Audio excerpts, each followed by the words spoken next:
అనకాపల్లి జిల్లా నర్సీపట్నంలో అక్రమ కట్టడాలను ప్రోత్సహిస్తూ ఏకంగా రిబ్బన్ కత్తిరించి ప్రారంభించిన ఎమ్మెల్యే గణేష్ సిటీ క్లబ్లోని అక్రమ కట్టడాలను ప్రారంభించడంపై పలు అనుమానాలకు దారితీస్తుంది.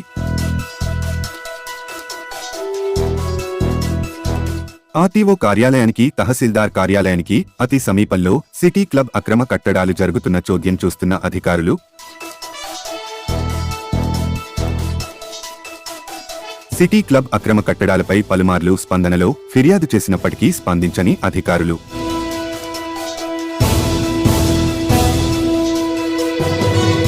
ఎమ్మెల్యే కనుసన్నల్లోనే అక్రమ కట్టడాలు జరుగుతున్నాయంటూ పలువురు విమర్శ. అక్రమ కట్టడాలను ప్రశ్నించిన మీడియాపై బ్లాక్ మైలా అంటూ చిందులు. షాపింగ్ కాంప్లెక్స్ కట్టడంతో రోడ్డునబడ్డ చిరు వ్యాపారులు.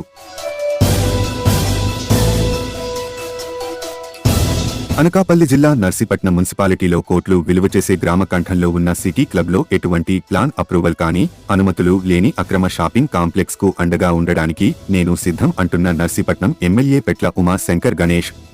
నిబంధనలకు విరుద్ధంగా నర్సీపట్నం నడిబొడ్డున మెయిన్ రోడ్ సిటీ క్లబ్ అనుమతులు లేని షాపింగ్ కాంప్లెక్స్ నిర్మాణంతో ఆరోపణలు వెల్లువెత్తుతున్న నేపథ్యంలో ఎమ్మెల్యే గణేష్ అండదండలతో నిర్మించిన ఇదే వ్యాపార సముదాయను ఎమ్మెల్యే గణేష ప్రారంభించడంపై పలు అనుమానాలకు దారితీస్తుంది. రాజకీయ అండదండలతో అక్రమ నిర్మాణాలు, స్థలాలు కబ్జాలు జరుగుతున్నాయని విమర్శలు వెలువెత్తుతున్నాయి.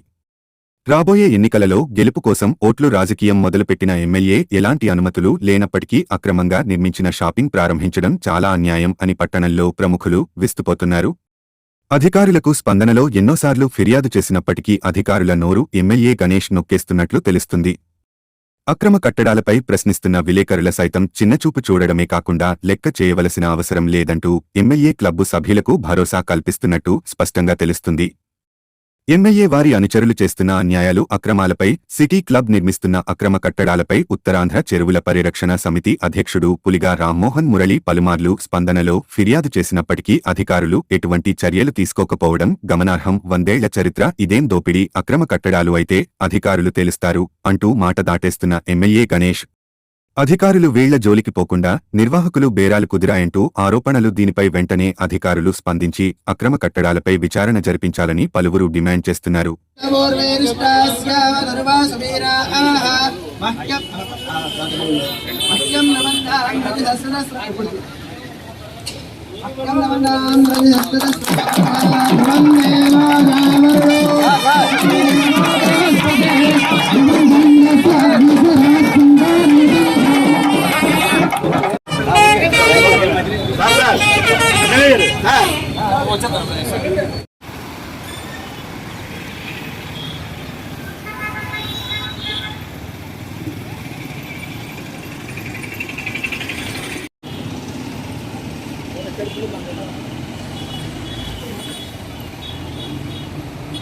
ఈ అక్రమ కట్టడ నిర్మాణంపై మీ ఓపెనింగ్ రావడం ఎంతవరకు శోభం సార్? అక్కడ అంటే నాకు తెలిసిందంటే సుమారుగా 100 కూడా ఉన్న క్లబ్ ఇది నాకు తెలిసి. నేనే ఇటుపక్క ఇంటర్మీడియట్ చదువుకున్న రోజుల్లో ఇక్కడ క్లబ్ ఉన్న సంగతి సుమారుగా 30-30 సంవత్సరాల క్లబ్. ఇప్పుడు అంటే ఈ క్లబ్లో చాలామంది అన్ని వర్గాల వారు, అన్ని రంగాల వారు కూడా ఉన్నారు. అయితే ముఖ్యంగా దీనికి సంబంధించి మీకు చెప్పాలి, ఒక విషయం కూడా చెప్పాలి. ఈరోజు నర్సీపట్నంలో రోజు రోజుకి వేలాది మందికి రద్దీ పెరుగుతున్న సందర్భంలో మేము 100 అడుగులు చేద్దామని ఒక ఉద్దేశంతో మేము చాలామంది రిక్వెస్ట్ చేస్తాం. అందులో భాగంగానే ఇక్కడ క్లబ్ సభ్యులను కూడా రిక్వెస్ట్ చేస్తాం, సార్ మాకు 100 అడుగులు ఇవ్వండి, ప్రజలకు ఉపయోగది అంటే వాళ్ళు ఎంతో పెద్ద మనిషితో ఒక 1000 మంది మరి వేలాది మందిగా ఉపయోగపడుతున్న ఉద్దేశం మీద వాళ్ళందరూ కూడా సహకారం చేశారు. అంటే 100 సంవత్సరాల క్రితం నుంచి కూడా బ్రిటిష్ వారి దగ్గర ఉన్నట్టు కూడా ఉన్నట్టుగా తెలిసింది. అయితే ముఖ్యంగా ఇందులో చెప్పాల్సింది ఏంటంటే సుమారుగా 10 షాపులు ఎందుకు కట్టారు ఇక్కడ, 11 షాపులు. వీళ్ళందరూ కూడా అంటే కొంతమంది 10 మంది కుటుంబాలకి వీళ్ళందరూ కూడా అవకాశం ఇచ్చారు. మంచి ఆలోచన చేసినందుకు మరి నిజంగా మంచి కార్యక్రమం చేశారు సార్. ఇందులో ఏదన్నా ఉంటే మీరు ఆల్రెడీ నాకు తెలిసి ఇందులో పేకాట నిలయం ఉంది, చాలా మంది ఆస్తులు పోగొట్టుకున్నారు, చాలా మంది.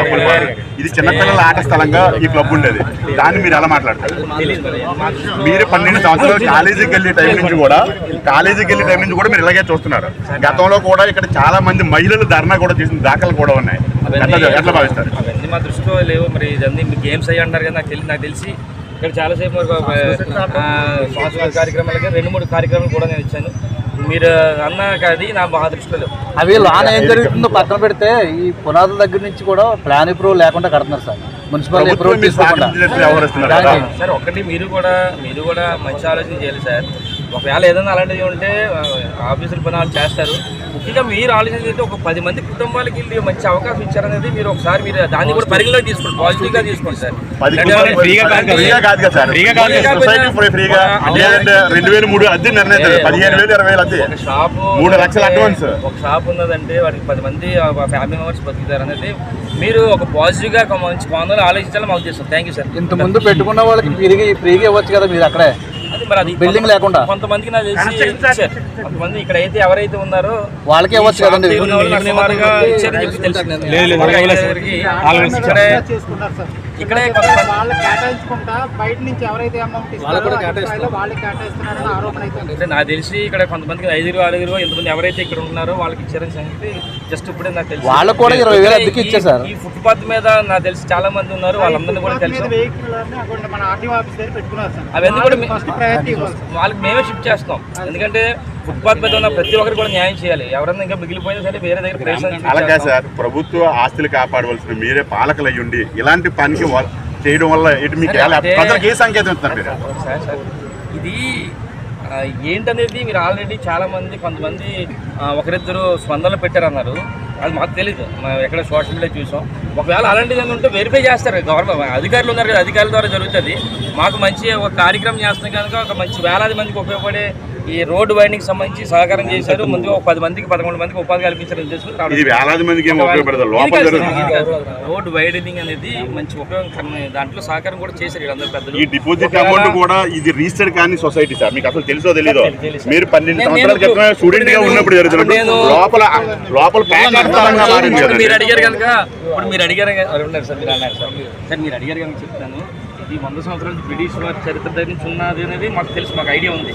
ఒకవేళ ఏమైనా ఉంటే మీరు వెరిఫై చేస్తాను, ఎందుకంటే చెప్తాను. గ్రామకంఠంలో ఉన్నదండి.